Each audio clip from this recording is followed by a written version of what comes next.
Hello,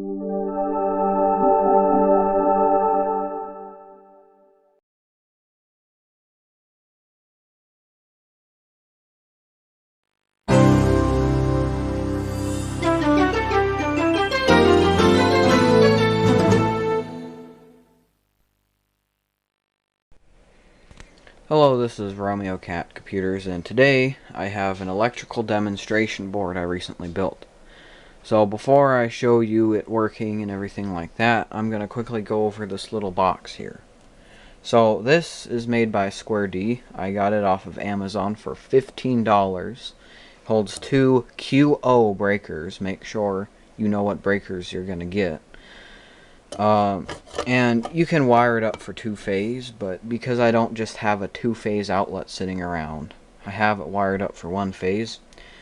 And each of these two breakers control each of the two outlets. So let's open it up and I'll give you a tour of the inside. So here you can see the two breakers, and right up top there is where this part comes in.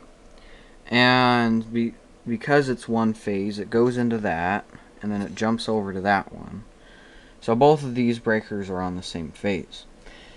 Over here we have a neutral bus, and that is so you can tie all of the neutrals together. And what I found annoying was it didn't come with a ground bus, and I don't know if you're just supposed to tie all of the grounds to neutral, or buy one separately, or just use wire nuts, but I went to Lowe's and I got this one for about $5. And then you can see down here is the output of the breakers, and each of these go to one of the outlets. So these are just plain old single phase 20 amp breakers. Of course, since it supports two-phase, I've tried it, and two-phase QO Square D breakers will fit in. I'm just not operating it like that at this time. I will mention that if you get dual function breakers like this one, dual function, combined arc fault, GFCI, regular arc fault, they won't fit because it's just too small. But well, for all the good it would do, because this one's a plug-on neutral. And to mention, this does not support plug-on neutral. That's why there's a separate neutral bus here. So, let me put this back on. So, other than the box and the breakers which I had lying around, and the ground bus and the wires I had laying around, I got everything else at Lowe's. I got this plug here, I got the two receptacles, the plates, and then these nice metal back boxes. And everything is just screwed onto this big piece of plywood I had sitting in the garage. And if you're wondering about the wiring, I wouldn't really call this up to code, but it does the job. So anyway, without further ado, we should plug this in. Now I've checked continuity.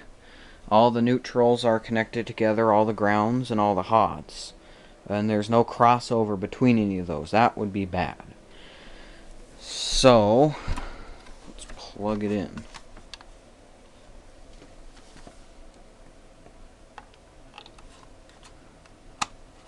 Oh, I didn't know it had an LED in it. That's nice. This is my first time I plugged this in, but that's nice. It's got a little, I didn't even notice that when I was wiring it up. So, everything should be here. So, the most basic thing you can do to test an outlet is just get a nightlight. And there you go. And there you go.